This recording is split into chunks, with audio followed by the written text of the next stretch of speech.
মহামারীর সময় যে আউটডোর ডাইনিং ছিল রেস্তোরাঁ মালিকদের লাইফলাইন, আজ তাই পরিণত হয়েছে আমলাতান্ত্রিক জটিলতার এক দুঃস্বপ্নে। হাজার হাজার ডলার খরচ আর মাসের পর মাস অপেক্ষার পরও মিলছে না অনুমতি। মেয়রের নতুন নীতি কি তবে তিলে তিলে শেষ করে দিচ্ছে নিউ ইয়র্কের এই প্রাণবন্ত সংস্কৃতি?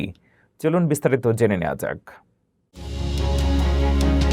মহামারী পরবর্তী সময়ে নিউ ইয়র্ক সিটির রেস্তোরাঁগুলোর জন্য আশীর্বাদ হয়ে এসেছিল আউটডোর ডাইনিং বা খোলা আকাশের নিচে বসে খাওয়ার ব্যবস্থা। কিন্তু বর্তমানে আমলাতান্ত্রিক জটিলতা আর উচ্চমূল্যের পারমিট ফির কারণে এই জনপ্রিয় সংস্কৃতি এখন হুমকির মুখে। গত বছরের তুলনায় এবছর পারমিট ইস্যুর সংখ্যা নাটকীয়ভাবে কমে গেছে, যা নিয়ে ক্ষোভ প্রকাশ করেছেন ব্যবসায়ী ও রেস্তোরাঁ মালিকরা।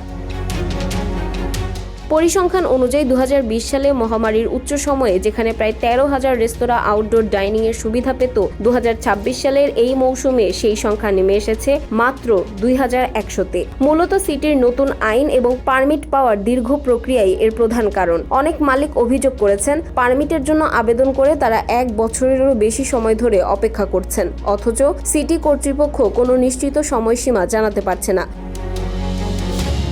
বর্তমানে একটি পারমিটের জন্য আবেদন ফি এবং অন্যান্য আইনি খরচ মিলিয়ে রেস্তোরাঁ ভেদে কয়েক হাজার থেকে $10,000 পর্যন্ত ব্যয় হচ্ছে। এনওয়াইসি হসপিটালিটি অ্যালায়েন্সের মতে, নতুন নিয়ম অনুযায়ী রাস্তাঘাটে টেবিল বসানোর সুযোগ এখন শুধু উষ্ণ মাসগুলোর জন্য সীমাবদ্ধ। ফলে প্রতি বছর এই অস্থায়ী কাঠামো তৈরি এবং সরিয়ে ফেলার খরচ সামলাতে হিমশিম খাচ্ছেন মালিকরা। রেস্তোরাঁ মালিকদের দাবি, মেয়র মামদানির প্রশাসনের ব্যবসা বিরোধী মেজাজের কারণে এই সংকট আরও প্রকট হয়েছে। অনেক ব্যবসায়ী মনে করছেন, অতিরিক্ত নিয়মকানুন আর দীর্ঘসূত্রতা ছোট ব্যবসাগুলোকে ধ্বংসের মুখে ঠেলে দিচ্ছে।